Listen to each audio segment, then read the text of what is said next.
Apa kata beliau? Jadi kalau ada logika begini, kata Imam Ibnu Hajar ya, jika sahabat Nabi, sahabat tabi'in tidak memperingati maulid, bukan berarti maulidan itu dilarang. Nah ini lafaznya. Wa in kana an-nabiy sallallahu alaihi wasallam wa ashabuhu radhiyallahu ta'ala anhum lam yahtafilu bihi fi dzikra sanawiyyah yawm ats-tsani 'ashar min Rabiul Awwal min kulli 'am fa in hadha la yaj'alu al-ihtifal bihi bid'atan mazmumah. Meskipun Nabi, sahabat, tabi'in enggak buat, bukan berarti itu bid'ah tercela. Kenapa? Bid'ah juga ada macam-macamnya. Ada bid'ah lughawiyah kata Ibnu Taimiyah. Bid'ah secara bahasa itu nggak masalah kata Ibnu Taimiyah. Dalam istilah kita disebut bid'ah hasanah. Jadi Ibnu Taimiyah juga bagi bid'ah Pak ya. Taib. Maka dari dalil ini kata Imam Hajar, yustafadu minhu fi'lu syukrillah ta'ala ala ma manna bihi fi yaumin muayyan. Dari dalil Nabi Musa tadi diambillah sebuah pemahaman, jika Yahudi saja itu Nabi ambil alih dengan cara memperingati dengan puasa Asyura, maka kita lebih berhak memperingati maulidnya Nabi Muhammad sallallahu alaihi wasallam. Ada nggak antum yang maulidan Nabi itu menyembah Nabi? Ane mau tanya. Kita muji Nabi, nyembah Nabi nggak? Kalau ada, berarti maulidnya nggak sesuai dengan maulid yang diajarkan ulama terdahulu. Memuji itu mesti menyembah nggak? Enggak. Maka disebutkan di sini. Nah, ini kan mereka bawa-bawa Imam Syafi'i. Nama Imam Syafi'i ini paling getol mereka catut. Imam Syafi'i dicatut terus, nggak tahu sampai kapan mereka catut terus Pak. Imam Syafi'i radhiyallahu ta'ala anhu ternyata membagi bid'ah jadi dua. Ini mereka nggak ekspos. Siapa periwayatnya? Banyak, Ibnu Asakir, Al-Baihaqi, Abu Nuaim. Minimal 3 nih. Kalau nggak 5 ya, kita kasih 3 aja ahli hadis semua. Apa kata beliau ya? Al-muhdatsat minal umur darbani. Perkara baru itu nggak mesti bid'ah, dhalalah. Tapi dia bisa dua macam. Pertama, yukhalif kitaban au sunnatan au atharan au ijma'an, yang bertentangan dengan kitab, sunnah, athar, riwayat dari nabi, sahabat, atau ijma'. Ya, fahadhil bid'atu dhalalah. Ini yang disebut bid'ah yang sesat. Nih kata Syekh Shalih Fauzan, Nabi nggak pernah bagi bid'ah jadi dua.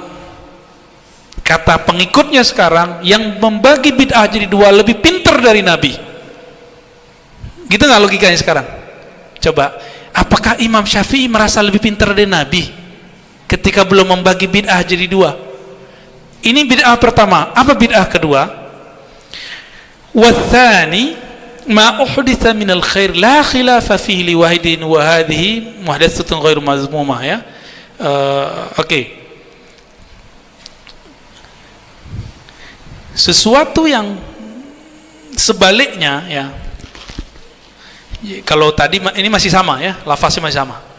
Yang tadi apa? Yang pertama, yang tidak bertentangan dengan kitab dan sunnah, maka tidak disebut dhalalah. Sebaliknya kalau bertentangan baru disebut dhalalah. Nah, maka beliau mengatakan yang tidak bertentangan itu fahadhihi muhdatsatun ghairu mazmumah. Jadi kalau ada bid'ah, perkara baru, tidak bertentangan dengan kitab, sunnah, athar, ijma'. Coba ada 4. Kitabullah, sunnah, athar. Athar ini riwayat dari para sahabat tabi'in. Dan yang keempat, ijma', kesepakatan ulama. Kalau nggak bertentangan nggak ada masalah. Begitu beliau mengatakan.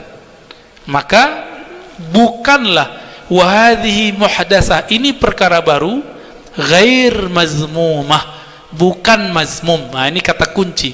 Imam Syafi'i itu menghindari istilah bid'ah hasanah. Ya. Tapi yang beliau gunakan apa? Muhdatsah. Karena hadis mengatakan kullu muhdatsatin bid'ah. Kata muhdatsahnya diambil. Masih ingat kalamnya Sayyidina Umar ketika tarawih dijadikan 20 rakaat, masih ingat apa kata beliau? Ni'matil bid'atu hadhihi, sebagus-bagus bid'ah ini. Lalu diambil oleh Ibnu Taimiyah, oh ini namanya bid'ah lughawiyah, kata siapa? Ibnu. Oke, diambil oleh Imam Nawawi sebelum Ibnu Taimiyah, ini namanya bid'ah hasanah. Berarti lughawiyah versi Ibnu Taimiyah, hasanah versi Syafi'iyah. Gitu ya. Gimana?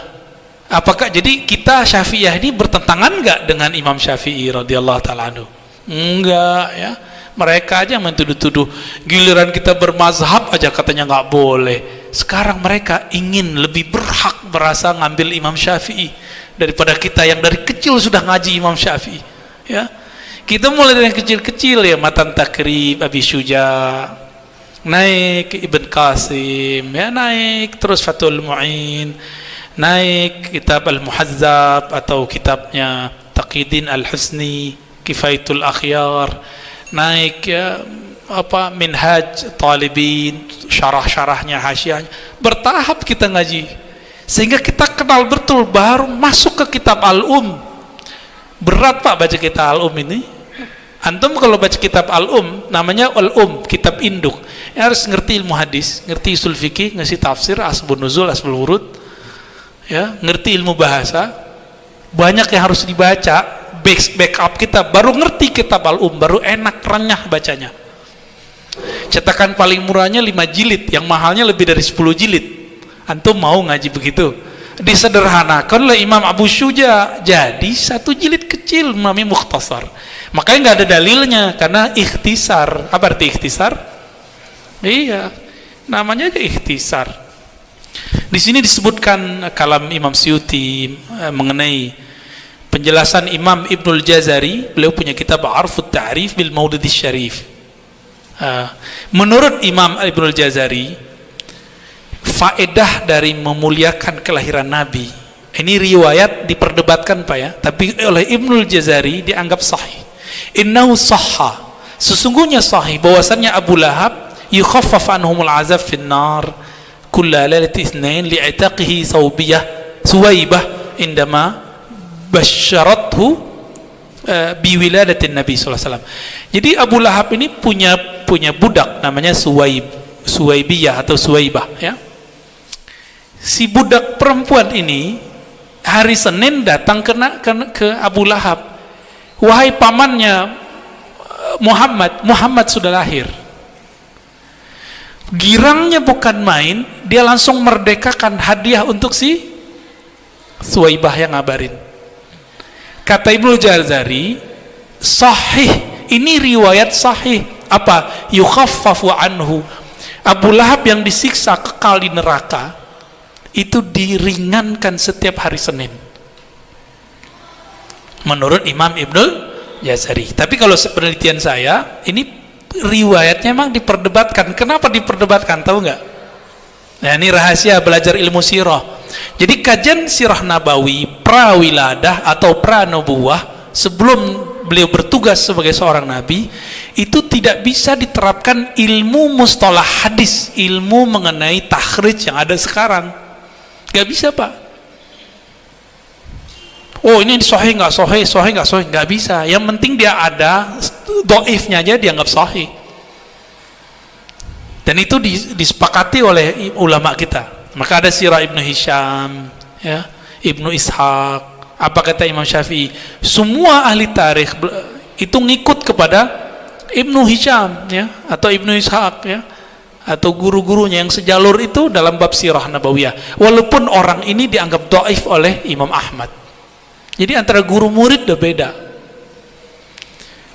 Kenapa? Yang dikuatkan, jadi ilmu hadis ini sahih tidak sahih, penerapan ini hanya diketatkan setelah beliau bertugas jadi nabi. Ilmu hadis itu Pak, kan ini cuma ilmu doang, ilmunya muncul setelah Nabi wafat kok, berabad-abad lagi setelah Nabi Muhammad sallallahu alaihi wasallam, ya. Membahagiakan Nabi itu perlu, ya. Dan salah satu cara kita membahagiakan Nabi adalah menghidupkan sunnah Nabi. Menghidupkan sunnah Nabi, momen paling enaknya saat maulid Nabi. Nabi suka ngasih makan orang nggak? Maka ngasih makan orang di malam maulid itu ajib.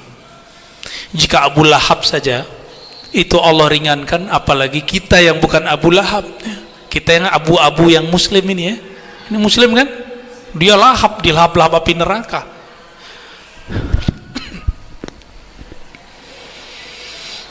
Nah ini oleh Imam Ibnul Jauzi, Imam Ibnul Jazari ini diakui ya. Kemudian juga oleh Syamsuddin Ad-Dimashqi dan beberapa hal yang lain lah ya. Baik teman-teman yang muliakan Allah, ada satu bagian lagi yang kita disindir oleh Maulana Syekh Ali Jum'ah, betapa kurang pekanya kita. Semua benda di alam semesta itu merindukan Nabi, menyambut Nabi Sallallahu Alaihi Wasallam. Satu kali Nabi jalan-jalan di bebatuan Mekah, bukit-bukit bebatuan Mekah, itu batu-batu ngucapin salam ke Nabi. Nabi Sallallahu Alaihi Wasallam mau buang air kecil di salah satu pelosok Madinah, itu Nabi panggil, ada pohon kurma.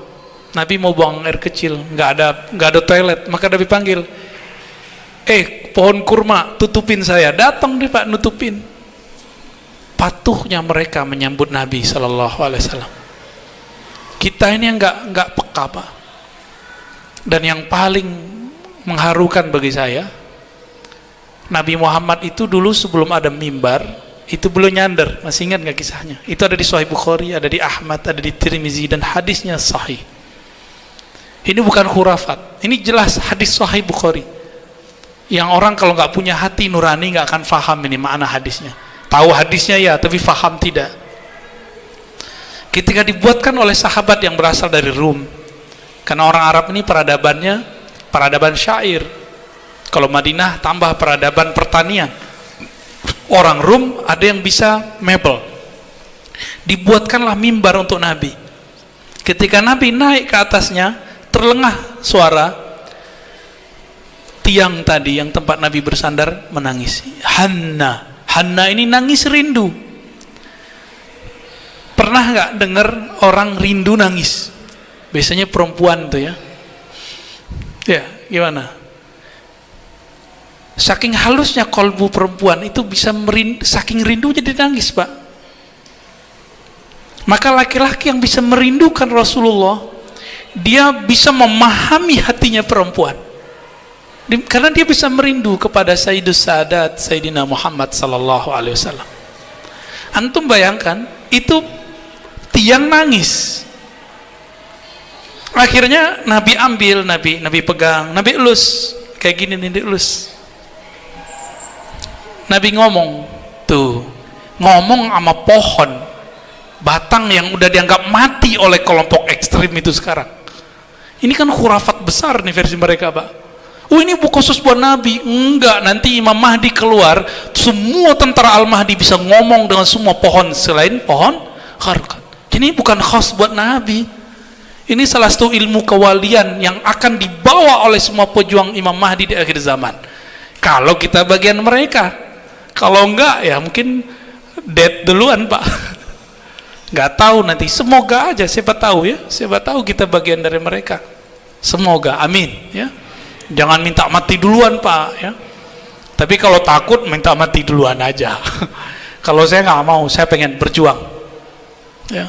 Kita merindukan masa-masa berjuang dengan Sayyidina Al-Mahdi itu ya. Cuma nggak tahu ya nyampe nggak umur apa enggak. Semoga nyampe. Itu Nabi elus Pak, dielus. Nabi ngomong. Karena Nabi bisa bahasa alam semesta. Ini namanya ilmul mitsaq, seperti disebutkan dalam kitab Khatmul Aulia Imam Tirmizi, Al-Hakim At-Tirmizi. Nabi ngomong, kamu pilih jadi sandaranku di dunia atau menjadi pohon di surga yang akarnya mengambil dari air-air surga. Ternyata di dalam pohon itu ada spirit.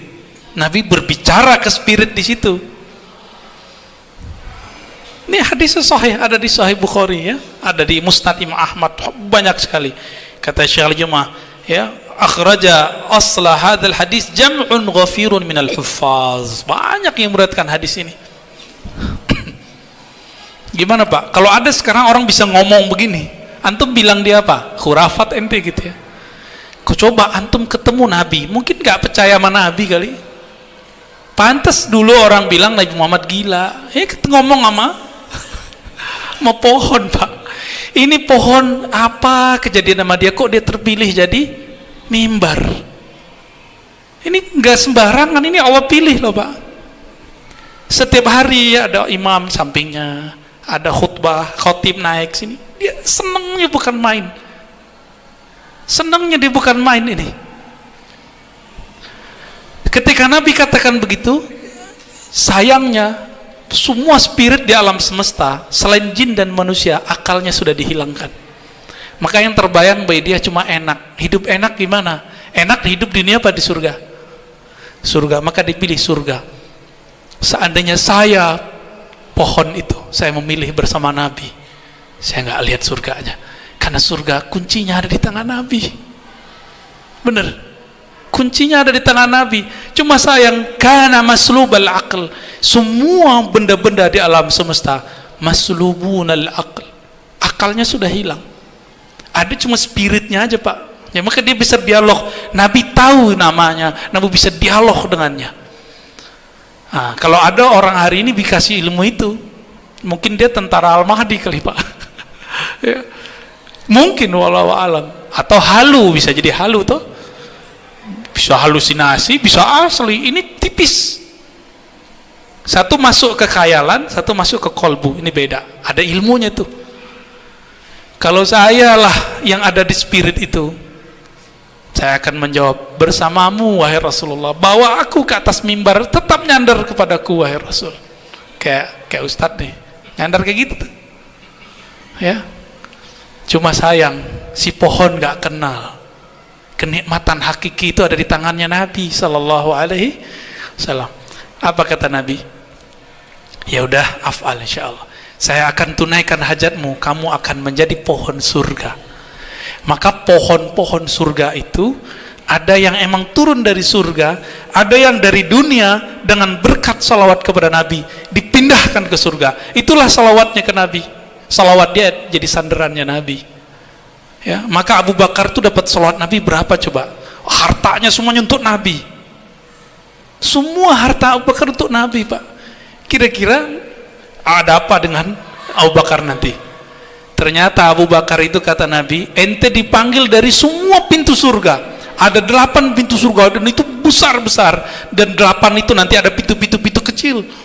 Semuanya memanggil Abu Bakar, ya Abu Bakrin, halumma, Abu Bakar masuk sini, masuk sini. Karena semua amalan yang ada pada Nabi ada pada Abu Bakar, kecuali cuma beberapa. Itu Pak mereka Pak. Ini diterusin bisa mewek semua. Ya, kajian sirah Nabi itu yang begitu Pak.